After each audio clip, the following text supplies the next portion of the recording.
Қайырлы күн, құрметті көрермендер, озық ойлы оқушылар мен қадірменді ұстаздар. Назарбаев зияткерлік мектептерінің арасындағы ұлттық ойын тоғызқұмалақты ұлықтаған тартысты бәйге өз мәресіне жетті. Приветствуем вас вновь, дорогие друзья! Вот и подошли к концу эти замечательные дни, когда каждый из принимавших участие смог получить что-то полезное для себя и узнать многое. Сөзіне қосыламын, Нұрсая. Осы бірнеше күннің ішінде оқушыларымыз өз бойларындағы тапқырлық, ептілік, батырлық сияқты қасиеттерін дамыта түсті. Бұған оқушылардың тоғызқұмалақта тапқырлық бар деген атаумен бастау алған челленджді жалғастырып, әлеуметтік желілерге жүктеген видеолары дәлел. Давайте вместе посмотрим челлендж наших креативных учеников.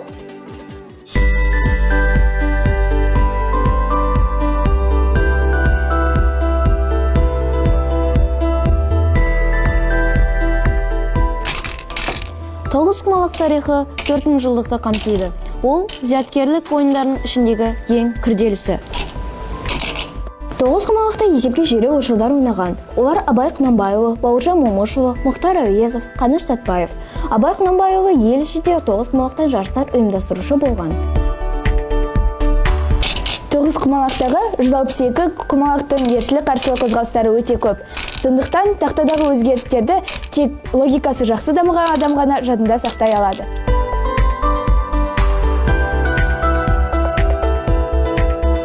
Тоғызқұмалақтың пайдасы ұшан теңіз. Сондықтан ұлттық ойынды бірге ойнап үйренейік, бірге насихаттайық. Рахмет. Сен бұлай жасауды қалай үйрендің? Себебі мен тоғызқұмалақ ойнаймын. Ал бұның оған қатысы не? Себебі тоғызқұмалақ саусақтардың моторикасын дамытады. Ал сен маған бұны егете аласың ба? Әрине. Сәлем қыздар. Сәлем. Мынаның қалай солай тез жинағансыңдар? Себебі біз тоғызқұмалақ ойнаймыз.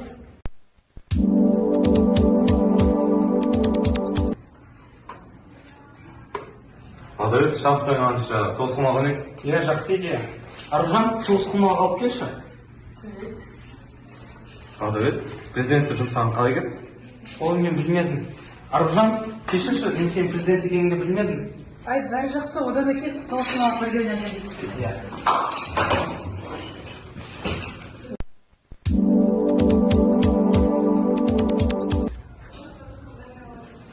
Бағыныр, сен қалай осылай күшті тартыласың? Өйткені мен тоғызқұмалақ ойнаймын.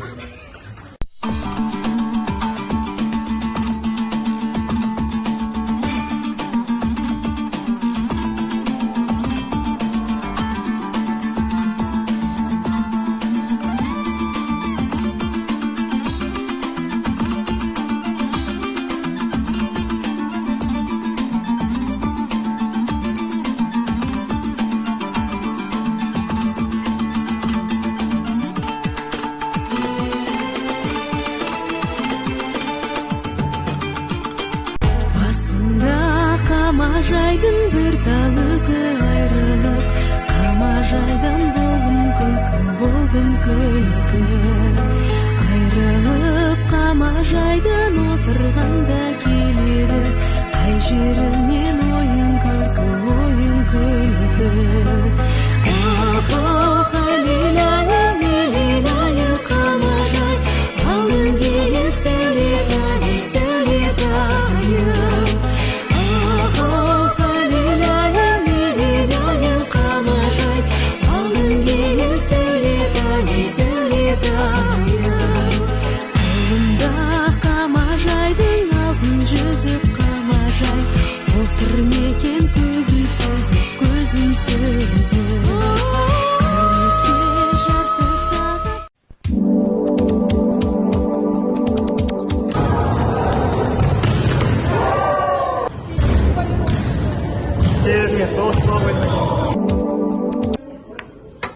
Мәссаған, Бекзат, сен қалай бұлай күшті ойнайсың? Себебі мен тоғызқұмалақ ойын ойнаймын.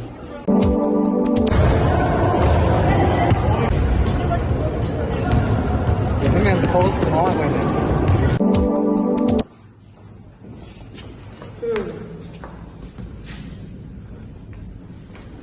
Сәминасың математиканың есептерді қалай жақсы шығарасың? Себебі мен тоғызқұмалақ ойнаймын. Ұлттық ойындарды ойнамау қателік. Ұлттық ойындарды ойнай тұра тоғызқұмалақ ойнамау үлкен қателік. Мен бұл тоғызқұмалақты бірнеше жыл ойнап келемін, және де сол ойнаған бастап менде кейбір мәселелер кезіп жатыр. Мысалы, мен есеп сақтау қабілетім жақсы, тез шешіп қолданамын, және де дәлдік, және де есеп шығаруда мен өте жақсымын. Бұл оқу үдерісіне өте көп септігін тигізіп жатыр. Енді егер тоғызқұмалақ ойнайтын достарым болса, осы белгілі эмоциялық тұрғысында өте ұнайды. Себебі тоғызқұмалақ ойынында жеңіске жету ол бір үлкен қиын. Тоғызқұмалақ ойнайтын достарым белгілі. Я играю в тоғызқұмалақ 4 года и считаю, что это отличный способ провести время, прокачать свой ум. Мне нравится тоғызқұмалақ, потому что я могу не просто весело провести время со своими друзьями, научить их этой игре или поиграть с уже умеющими, но и развить математические навыки. Отмечать людей, которые играют в тоғызқұмалақ. Тоғызқұмалақ мінез-құлық ерекшеліктерімен бірге білек күшін талап етеді. Ендеше, 2 күнге созылған әдемі ойын өрнегіне шолу жасап, спартакиада күнделігін бірге тамашалайық. Юные поклонники древней игры вновь встретились со своими соперниками в онлайн-формате. Предлагаю посмотреть вместе о событиях этих дней в кратком обзоре под названием «Дневник Спартакиады».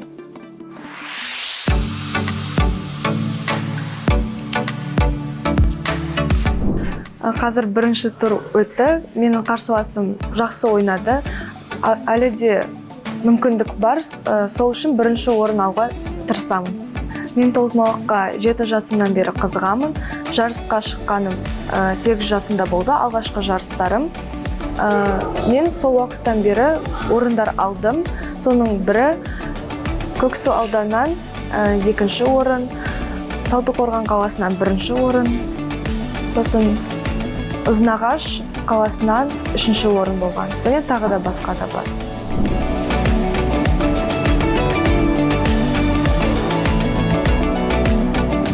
Бүгін мектебіміздегі желілік сайыстың алғашқы ойындары сәтті өтті. Жалпы мен тоғызқұмалақпен 8 жасымнан бастап айналысамын. Нөмірі 2-ші балалар жасөспірімдер спорт мектебінің тәрбиеленушісі болып табыламын. Және мектебіміздегі тоғызқұмалақ үйірмесінің қатысушымын. Менің ойымша тоғызқұмалақ бұл ақыл ой мен төзімділікті шарықтататын ойын.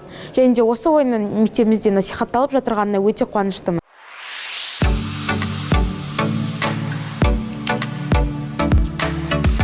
Тоғызқұмалақ ол қазақтың ұлттық ойындарын бірі болып табылады. Осыдан 3 жыл бұрын маған осы ойында сыныптасым үйреткен болатын. Және де үйреткеннен бері мен осы ойынға бірден кіріп кеттім.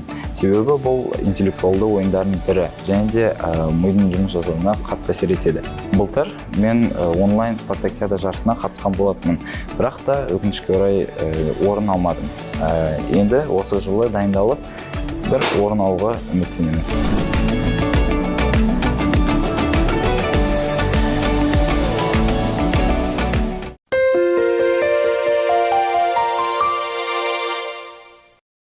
Мен 11-ші сынып оқушысы Темирханова Гүлданамын. Тоғызқұмалақтан желілік спартакиадада алғаш рет қатысып отырмын. Және де мен тоғызқұмалаққа деген ой санам 13 жасымнан бастап ашылды. Және де тоғызқұмалақты мен алғаш рет мектепте ұстазымнан білдім. Сол арқылы мен осы күнге дейін тоғызқұмалаққа деген ынтамды жоғалтқан жоқпын. Осы желілік спартакиададағы алғашқы турында мен өте әсерлі және де тартысты ойын өтті деп санаймын. Алдымызда келе жатқан турларда қатысушыларға сәттілік және де жеңіс тілеймін.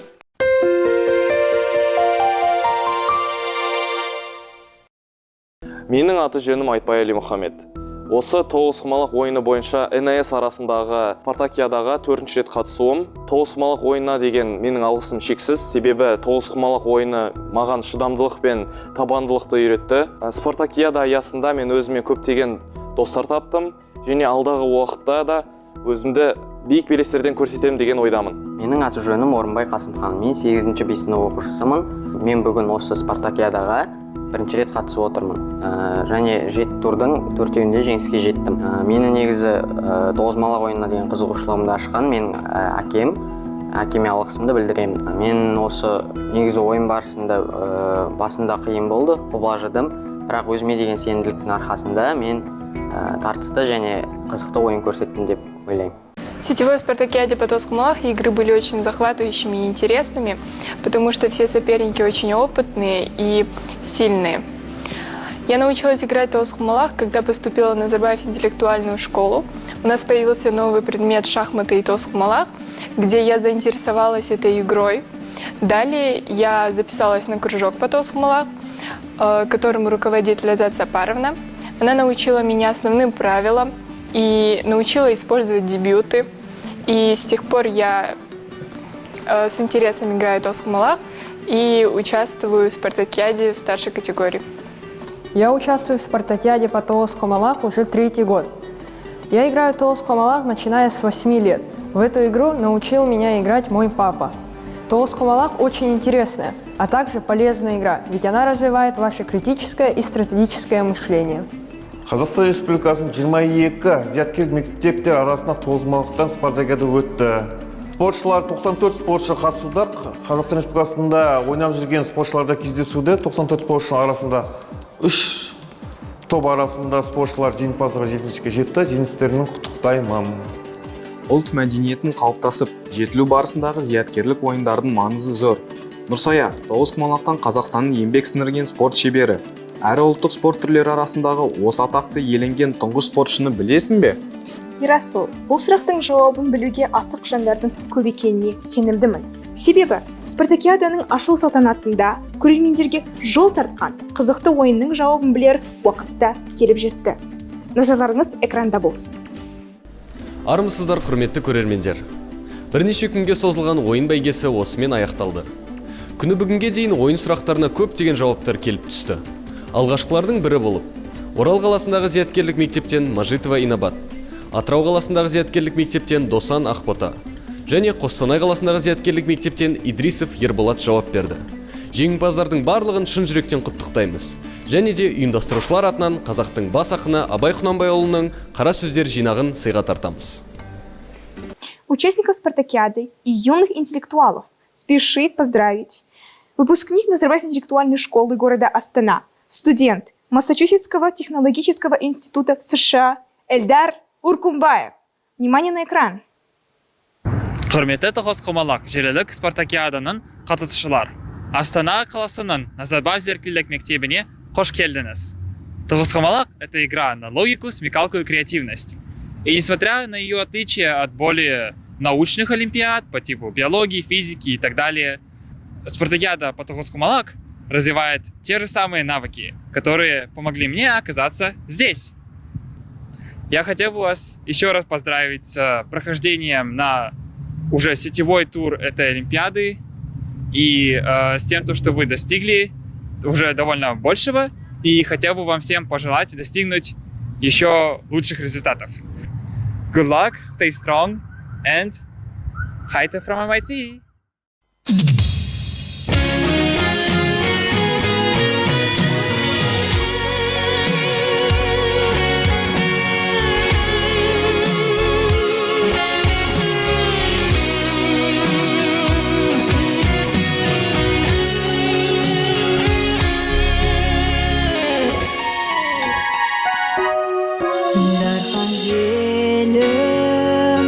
Деген шалқар еді байтақ далам настансын айтылмаған орман көлім кіндік қан тамған жерім өзіне кеп басады аңсаған арман демім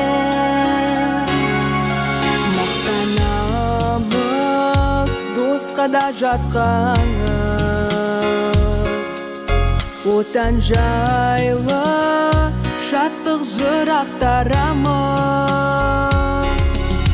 жер ұйықсын өзгеден ең биіксің картадан пан қарайтын сен биікке не ақсап өрлей бер талмайсың Қазақстаным алға, ұмтылған арай таңға, осындай сұлу темірге егемен дүниеде мана бар.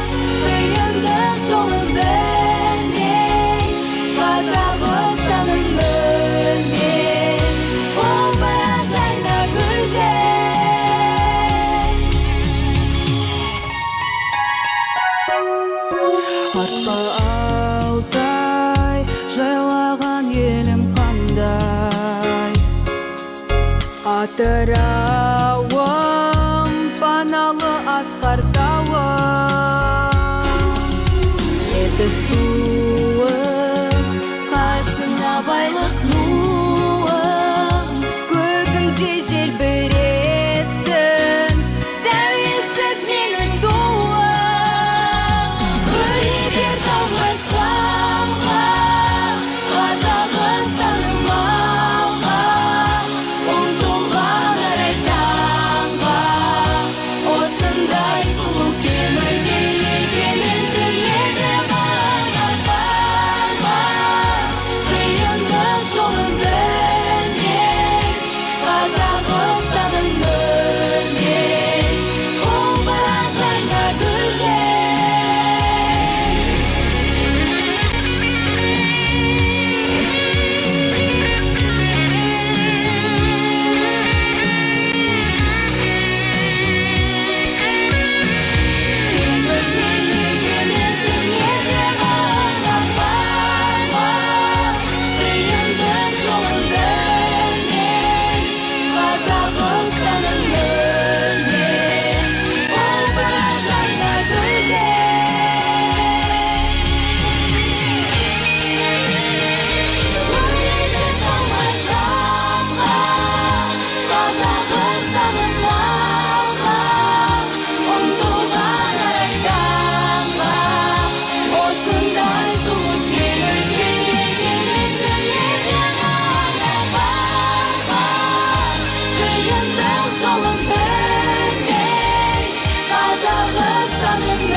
Осымен барша көрермендер тағатсыздана күткен марапаттау сәті де келіп жетті.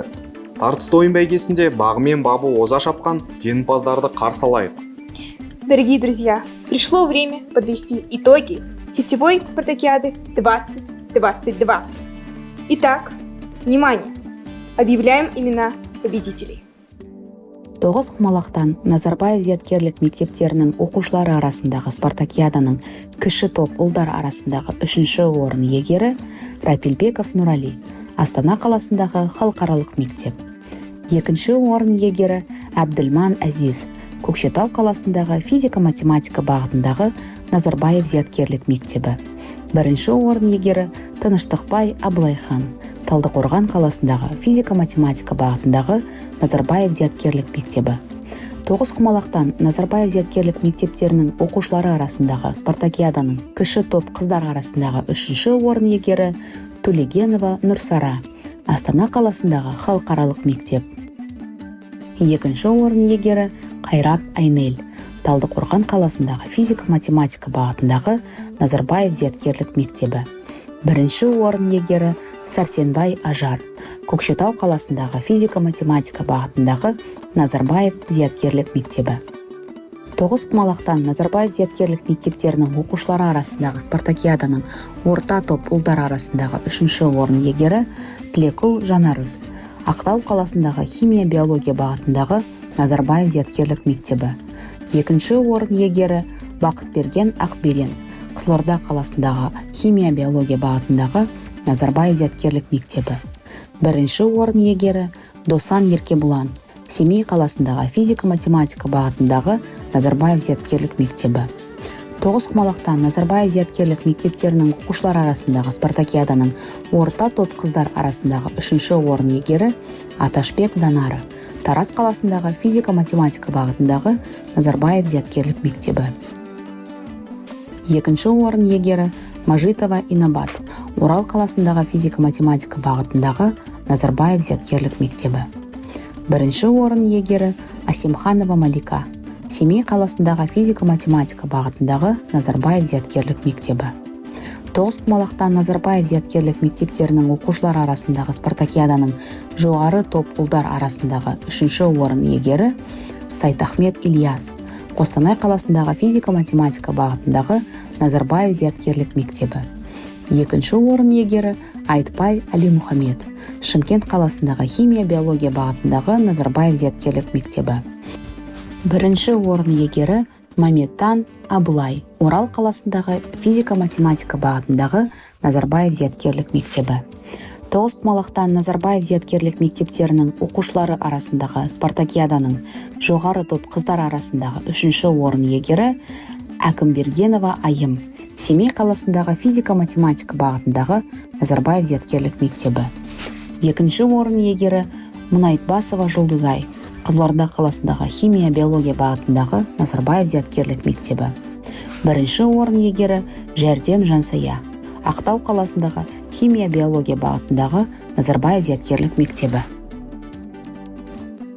Тоғызқұмалақтан 5-ші желілік спартакиаданың кіші топ команда аралық 3-ші орын иегерлері Астана қаласындағы халықаралық мектеп. Тоғызқұмалақтан 5-ші желілік спартакиаданың кіші топ команда аралық 2-ші орын иегерлері Көкшетау қаласындағы физика-математика бағытындағы Назарбаев зияткерлік мектебі. Тоғызқұмалақтан 5-ші желілік спартакиаданың кіші топ команда аралық 1-ші орын иегерлері Талдықорған қаласындағы физика-математика бағытындағы Назарбаев зияткерлік мектебі. Тоғызқұмалақтан 5-ші желілік спартакиаданың орта топ команда аралық 3-ші орын иегерлері Қызылорда қаласындағы химия-биология бағытындағы Назарбаев зияткерлік мектебі. Тоғызқұмалақтан 5-ші желілік спартакиаданың орта топ команда аралық 2-ші орын иегерлері Орал қаласындағы физика-математика бағытындағы Назарбаев зияткерлік мектебі.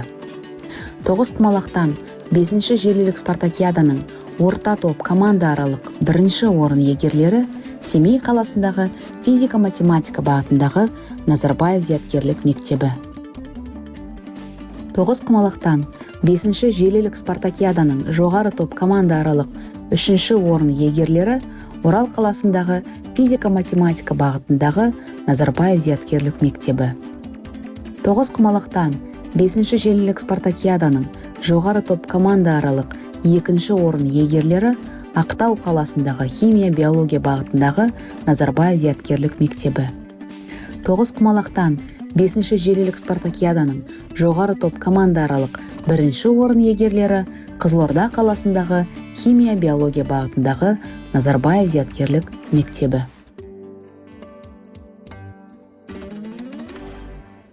Құрметті көрермендер, осымен Назарбаев зияткерлік мектептерінің оқушылары арасында Тоғызқұмалақтан өткен желілік спартакиада аяқталды.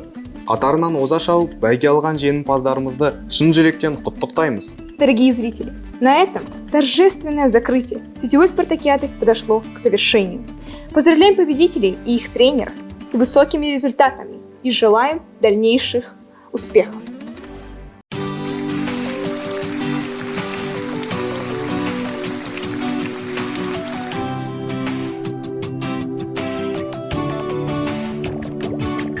Басталғанда жаңа ғасыр өткелі,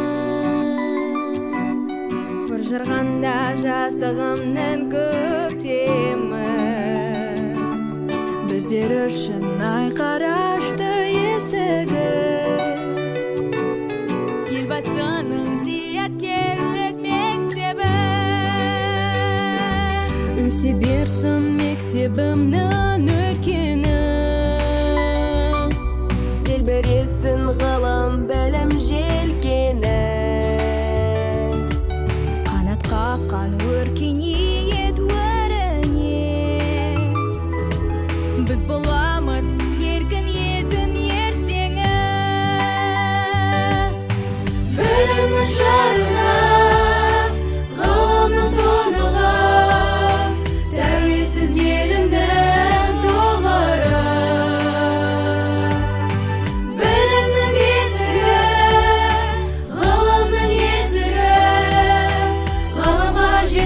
Қазақтың есімі елбасы мектебі.